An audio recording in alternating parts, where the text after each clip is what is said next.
बदलना पड़ेगा। ज्यादा लंबी बात नहीं करके दो विषय पर आपसे निवेदन करूंगा। पिछली बार 1 अक्टूबर 23 की रैली में कितने लोग थे यहां से? वाह भाई, काफी लोग थे। तो ये सवाल सबसे कॉमन है, क्या अपनी जिंदगी में इतनी बड़ी भीड़ कभी देखा था आपने? नहीं देखा। इतने लोग नहीं देखा, कभी नहीं देखा था, कभी नहीं देखा। ये दर्ज किसके नाम पर है? ये ओपीएस उनके सहयोगी संगठनों के नाम पर दर्ज है, जो भारत में पूरी दुनिया के ट्रेड यूनियन के इतिहास की सबसे बड़ी रैली 1 अक्टूबर 2023 थी, और उसके आप गवाह थे। हाँ, संगठन तमाम चलते होंगे, तमाम लोग आंदोलन करते होंगे, लेकिन इतिहास आपके नाम दर्ज है। अभी 25 नवंबर को हम लोगों ने तय किया है। अभी 8-9 को राष्ट्रीय कार्यकारिणी की बैठक थी ओपीएस की, अमरीक भाई भी थे, तमाम सारे साथी थे। उसमें तमाम सारी दिक्कतें आ रही हैं। रामलीला मैदान हमको मना कर दिया गया है, एनओसी देने के बाद मना किया गया, और मना किस आधार पर किया गया कि 25 अक्टूबर से लेकर 30 नवंबर तक उस मैदान में भजन होगा। मतलब देखिए गजब की चीज है। मतलब क्या होगा, कितने दिन? 36 दिन भजन होगा। तो हमने सोचा, मैं दिल्ली आया हूं, भजन शुरू हो गया होगा भाई 25 अक्टूबर से, और हम 8-9 को थे वहां। तो मैं रामलीला मैदान चला गया, तो मैंने देखा भाई भजन अगर हो रहा तो हम भी उसी में ओपीएस का भजन कर लेंगे। हमारा तो भजन वही है, हमारा धर्म, हमारा कर्म, हमारी ड्यूटी सब ओपीएस है। तो मैं वहां रामलीला मैदान पहुंचा, वहां देखे बच्चे क्रिकेट खेल रहा है, कोई चौका मार रहा है, कोई छक्का मार रहा है, कोई कुछ खेल रहा है, कोई कुछ खेल रहा है। तो हमने पूछा भाई भजन कहाँ हो रहा है? जब भजन कौन सा? तो हमने कहा भाई हमारे लेटर पर लिख के दिया गया है, और भजन में प्रधानमंत्री जो गृह मंत्री जी आएंगे, तो हमने वो लोग किधर है? तो पता लगा वो बिहार में उलटफेर में लगे हैं। तो हमने भजन बताया इधर जा रहा या उधर जा रहा। तो मैंने वहीं से लाइव कर दिया, देखा होगा आप लोगों ने। मैंने वहीं से लाइव किया, और वो लाइव इतना वायरल हुआ, इतना वायरल हुआ, तो दिल्ली प्रशासन और सरकार के पास पहुंच गया कि विजय बंधु ने तो सरकार का काला चिट्ठा खोल दिया। तो प्रशासन लोगों मेरे पास फोन आया, भाई साहब आपने क्या किया? हमने कहा मैं भजन करने गया था, तो भजन किया मैंने। आपने कहा तो नहीं किया, हमने कर दिया, तो ठीक है नहीं किया? तो नहीं आया, ऐसी बात नहीं है, ऊपर से बड़ा प्रेशर है, बड़ा दबाव है। सुनिए, 25 नवंबर को हम दिल्ली आएंगे, देना हो तो दो, नहीं तो पूरा दिल्ली चप्पा चप्पा जाम होगा, ये फैसला हमारा है। पूरा दिल्ली जाम करेंगे। अच्छा वो बाहर में जा रहे हैं क्या? वहां ढूंढेंगे भाई मिठाई मिली, खाना मिला, बिस्तर मिला। हम कहा जा रहे हैं? संघर्ष के मैदान में। तो जहां तैयार है। और अभी अखिलेश पांडे जी ने भी कहा, अमरीक भाई ने भी कहा कि एक बार हम लोग गए ट्रेन से यू करा दिए हैं, अब 25 नवंबर चलिए यू से और मजे की बात है कि सर बहुत खूबसूरत है। 20 साल से उसकी यश गाथा गाई जा रही थी, अचानक बदलना पड़ा।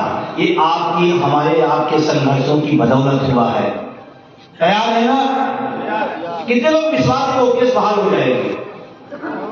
आज बड़ा अच्छा लगता है जब सब लोग हाथ उठाते हैं। आज से 10-12 साल पहले हम किसी पास जाते थे, कहते उठाओ, तो हाथ पकड़ उठाते तो कहता नहीं ये हो नहीं सकता, ये हो नहीं सकता। आज तो कम से कम हाथ उठ रहा है ना, हाथ उठ रहा है ना।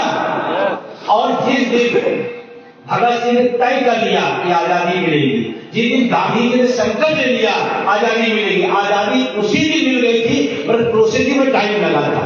आपने संकल्प ले लिया तो केस बहाल होगी तो होगी, इसको कोई रोक नहीं सकता।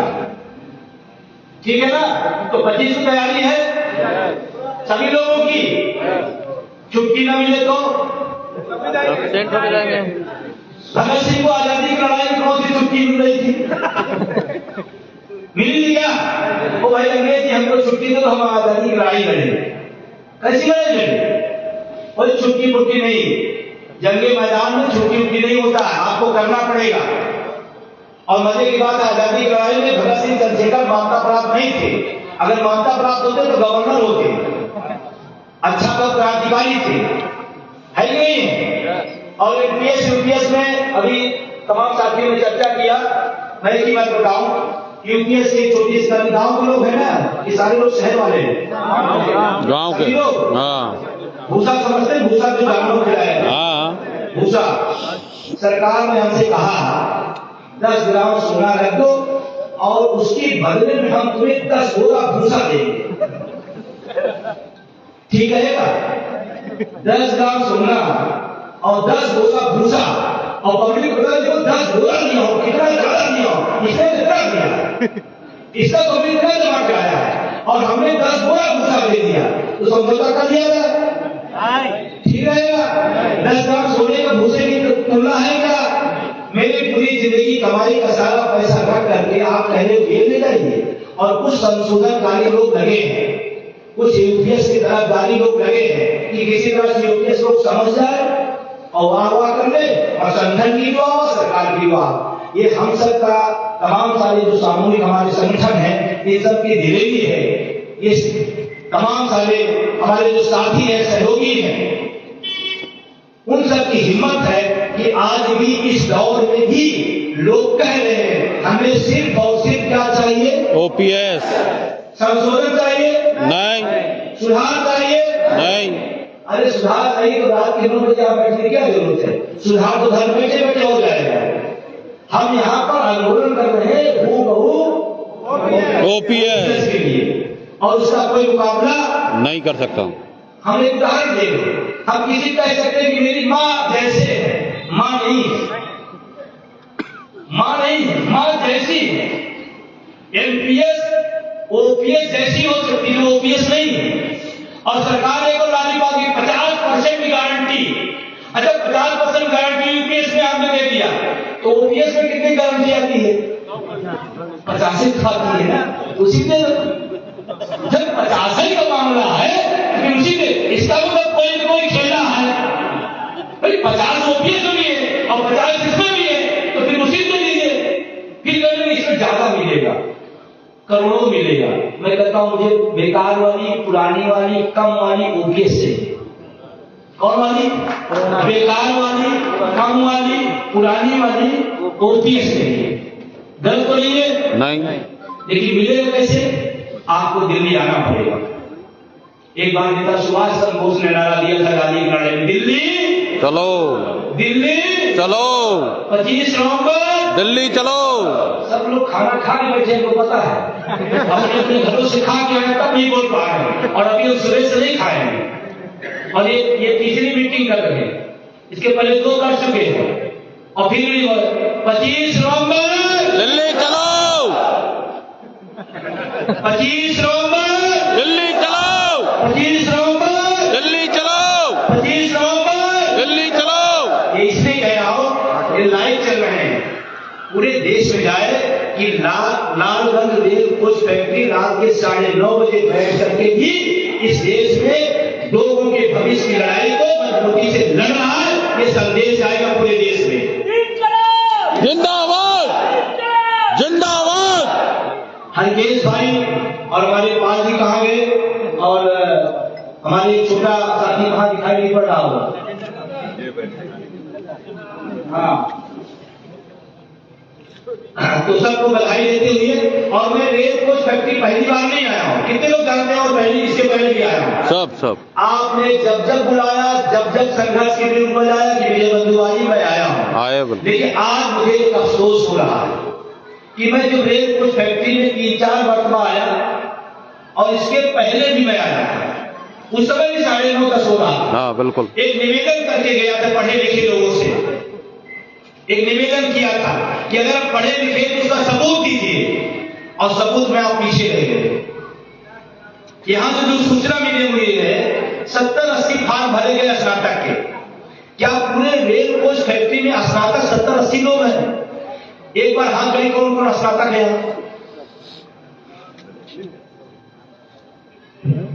आप बताइए कितने लोग भरा फॉर्म? विजय बंधु संघर्ष करो।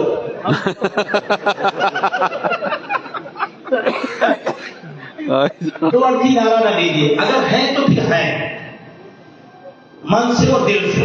और फार्म भरना आपका सबूत है कि आप स्नातक हो। और आपको बताओ कहना पड़ रहा है, पढ़े लिखे आदमी कहना पड़ रहा है वोट न बनना। एक गरीब आदमी अपना सारा कागज इकट्ठा करके और अनपढ़ आदमी साहब मेरा वोट बना दो, उस आदमी से वो बनाई वहां साहब मेरा बोर्ड बना दो, तो वहां वो कागज नहीं घूमता कि हमारा बोर्ड बन जाए तो प्रधानी के चुनाव में प्रधान जी याद करेंगे, नहीं तो क्यों याद करेंगे। एक अनपढ़ आदमी अपना बोर्ड बनाने के लिए दर भटक रहा और कह रहा मेरा बन जाए। अरे पढ़ा लिखा आदमी, यही हमारी कमजोरी है, सही मौके पर चूकते हैं। बातें तो हमने 5 घंटा किया और 5 मिनट काम नहीं कर पाए, 5 मिनट का, जबकि इसमें कितनी संख्या होगी पूरे कर्मचारी कितने होंगे? 2200। हाँ 2200, 2000 मोटा मान, चलो 2000 में हर आदमी स्नातक नहीं होगा, 1000 मान लेते हैं। लेकिन अगर वो स्नातक नहीं है तो उसके घर में एक के घर में डबल हो सकता है, लेकिन 2000 हमारा अंदाजा था कि 1 से 1,500 कम से कम लखनऊ रोड कोई व्यक्ति लाल रायबरेली हमको भर के देगी, 1 से 1,500 और गया है 70-80 और जंग जीतना है लंबी, कैसे होगा? 5 मिनट काम है। आपको नहीं भरना आता तो हमारे साथी प्रयोग करने तैयार है, आपको नहीं फार्म भरना आता तो हमारे साथी आप भरवा देंगे। फार्म आपको दिया गया, नहीं फार्म तो फार्म आप ले लीजिए, आज भी फार्म मिल जाएगा, लेकिन वोटर बनिए, क्योंकि इस देश में पहली ऐसी चीज है जिसके दम पर हम बिना हाथी और तलवार और बिना तोप के हम अपने परिवर्तन कर सकते हैं, वोट की ताकत है, और हम उसमें पिछड़ जाते हैं। और पढ़े लिखे लोगों को इसीलिए कोई वैल्यू नहीं देता राजनेताओं की नजर में, वो जानता है उससे क्या कहता है, आप रैली कर लो, मीटिंग कर लो, सभा कर लो, जब चुनाव आएगा तो हम बांट देंगे जाति में, धर्म में, भाषा में। और पहली बात तो वोटर ही कम होता है।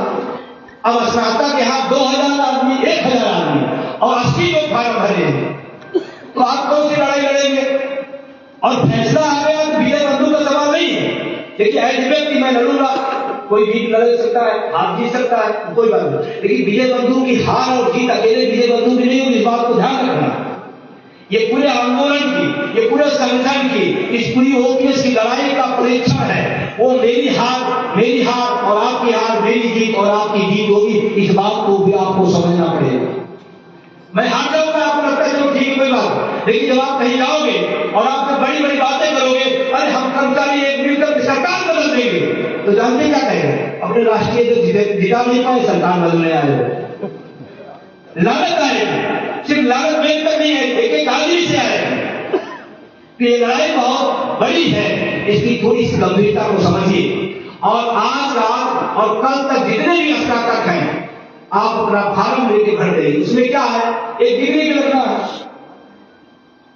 ग्रेजुएट की लास्ट की मार्कशीट, एक फोटो, आधार, बंबई, महाराष्ट्र, पटना, बिहार, चाहे जहां पर आप भर सकते हैं। आप एड्रेस यहाँ पे डालिए, एड्रेस यहाँ पे डालिए, आपका बिहार का आधार तो बिहार पे डालिए, आधार कहीं का कर सकता, पता यहाँ पर रहना चाहिए। इसका नियम है 6 महीने में आप किसी शहर में हैं तो आप स्नातक वोटर बन सकते हैं उस शहर से। 6 महीने अगर आप उस जिले में है, उस जगह पे है। यहाँ कितने लोग 6 महीने से है? अरे 6 साल से है, 12 साल से है, मैं नहीं जानता क्या ये असल का खत्म हो गई ना। अब कितने लोग कल का कल फार्म तैयार कर देंगे कि हमें कल भर ही लेना भर सकते हैं। अब ये तो हुआ आम आदमी का काम कि हमने अपना वोट बना लिया, खास आदमी का काम है कि हम 20 वोट और बनवाएं, व्हाट्सएप में डाल देंगे, इतना उसमें डाल देंगे। एक आम काम हो गया, हमारा अपना वोट बनवा लिया, आम काम है।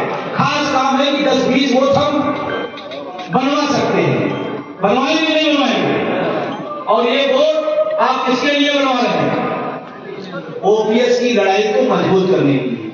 और आपसे निवेदन करते हैं वोट की बात कि वोट देने की बारी आएगी तो जाति धर्म पार्टी से थोड़ा हट करके बुद्धिजीवी समाज मुद्दों पे आइए, मुद्दों पे लड़ने वालों को मदद करिए, उनको ताकत बढ़ाइए। और मुद्दों की राजनीति इस देश में होनी चाहिए, जिसका मैं पक्षधर हूं। मुद्दा शिक्षा, चिकित्सा, रोजगार, पुरानी पेंशन, निजीकरण की समाप्ति, ये सब मुद्दे हैं। और सरकार बनाने के लिए वोट कैसे मांगते हैं? मंदिर, मस्जिद, जाति धर्म पर। ये कोई मुद्दा है क्या? सरकार का काम है वो फैक्ट्री कैसे मजबूत होगी, मुद्दा ये होना चाहिए। रोजगार कैसे बढ़ेगा, मुद्दा ये होना चाहिए। लेकिन कहते हुए दुख हो रहा है कि बिहार के लोगों ने भी शायद रोजगार को नकार दिया। बहुत दुख की बात है। अब कोई भविष्य में रोजगार की बात क्यों करेगा? जब मंदिर मस्जिद नहीं वोट लेना है, जहाँ धर्म को वोट लेना है, तो लोग मुद्दों की लड़ाई क्यों लड़ेंगे? और उसी दिशा में स्नातक चुनाव भी होगा। अच्छा, मेरे उत्तर जाने से इसमें लखनऊ क्षेत्र का चुनाव नहीं रहेगा। अमरीक भाई भी पंजाब में बैठे बैठे देखेंगे कि लखनऊ के लोग हमारे नेतृत्व को जिताए नहीं जिताए। पूरे देश की नजर लखनऊ क्षेत्र में रहेगी। पूरा देश इंतजार करेगा कि लड़ने वालों के साथ लखनऊ स्नातक क्षेत्र के लोग हैं या नहीं है। जैसे आप बिहार से आज निराश है, अगर आपने इसमें भी चूक की तो पूरा देश फिर एक बार निराश होगा। आप चाहते निराश हो? नहीं। आप चाहते लड़ाई रोज कमजोर होती जाए? आपको लगता है कि लड़ाई मजबूत हो तो उस वोट की ताकत को भी आप समझिए। साथियों, इसी प्रकार की अपडेट्स और जानकारी के लिए हमारे चैनल से जुड़े रहिए। अगर आपने अभी तक चैनल सब्सक्राइब नहीं किया हो तो प्लीज़ पहले चैनल सब्सक्राइब कर लो और पास में जो बेल आइकन उस ऑल पर सेट कर दे ताकि आपको हमारा नए वीडियो नोटिफिकेशन प्राप्त हो पाए।